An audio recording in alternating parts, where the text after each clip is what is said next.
Yun, magandang araw mga idol. Another day, another spider na naman tayo mga idol. Eto, magbubukas tayo ng parcel. Kadarating lang mga idol, galing kay Master JKS Web yan. Mga idol, mga breed niya.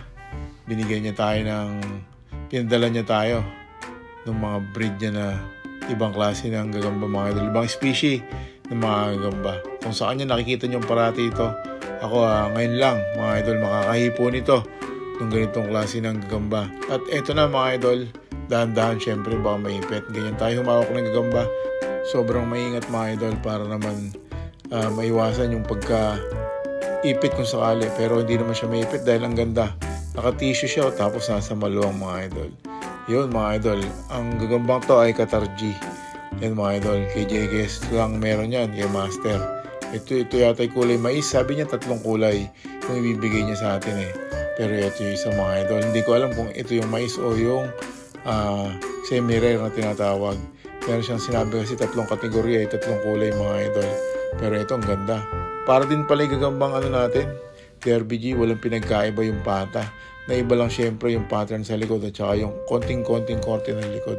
Ito mga idol, lalagay na natin muna.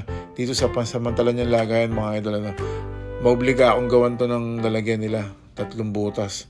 Mga idol, okay, dyan muna yan. Ito yung pangalawa mga idol, buksan na natin agad. Nasa kabila, ang ganda ng packaging mga idol, safe na safe. Iwas ipit yung gagamba natin pagkakaroon kasi ang luwang. Tsaka makakapagbahay siya sa loob. Mga idol, ito na, tuloy na natin sa pangalawa. Ito naman, anong kulay naman kaya? Ayan, ang style daw niya, nagtago talaga sa tissue. Lapagan mo lang ng tissue, sabi niya magtatago na ron. Ito nga isa. Ipit na ipit siya mga idol sa gitna ng tissue. No? Ayun, mag-iilas mga idol, malakas yung gagamba. Nakarating sa atin ng healthy. Yun, bumitin pa mga idol. Lalagyan na natin siya dito sa lalagyan muna natin ng mga Japan G. Yan. Basta't gagawin ko yan mga idol lang lalagyan nila ng medyo maluwang. Ayun, ito yata yung medyo brown. Yun mga idol. Asog natin ng konti baka maipit eh. Hop. Ayun na. Safe na siya. Okay, ito. Pangatlo agad tayo mga idol. 3 ibinigay niya sa atin mga idol eh. Pinadala niya sa atin yan. 3. Salamat ulit kay Master JKS Web. Pagka gusto nyo ng mga Qatar G, PM nyo lang siya mga idol. Ito na isa. Tingnan natin. Mapakat yung mga tape. Ito, ganda ng kanyang style ng packaging.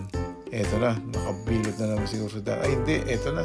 Nasa loob siya. Baka natagtag kaya lumabas. Ito yung mais. Ito yata i-rare na sinasabi ni Master, mga idol. Yung mais. Ito, ang ganda rin, mga idol. Ang laki nila kung ihabing natin sa gagambang DRBG. Sa tingin ko, ito yung OS na to eh. Sa tingin ko kasi ang OS naman natin ngayon medyo ibang klase. Pero ito, legit OS to palagay ko, mga idol. Ito, mais nga, mga idol. Lalagay ko na rin agad dito sa lalagyan natin. Pero may ipit yung paa niya. Kailangan natin hintayin. Ayusin natin. Yan. Kasi baka maipit.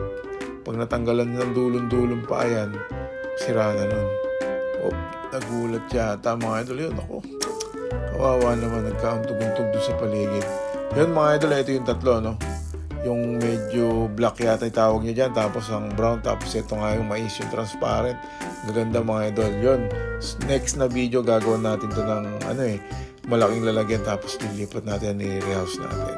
Yun lang mga idol, maraming salamat sa mga nanood. Tapos salamat ulit kay Master JKS Solid, mga gagambang Qatar. Alright.